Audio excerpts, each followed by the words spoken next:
Mobile है। हाँ श्री श्रद्धा भक्ति चैनल में आपका स्वागत है। अगर हमारा चैनल आपको पसंद आता है तो प्लीज़ लाइक, शेयर और सब्सक्राइब करें। बोलो श्री रामचंद्र की जय।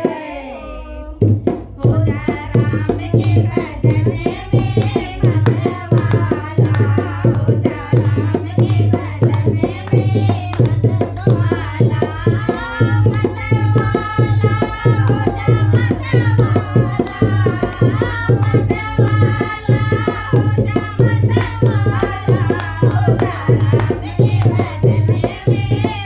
मतवाला,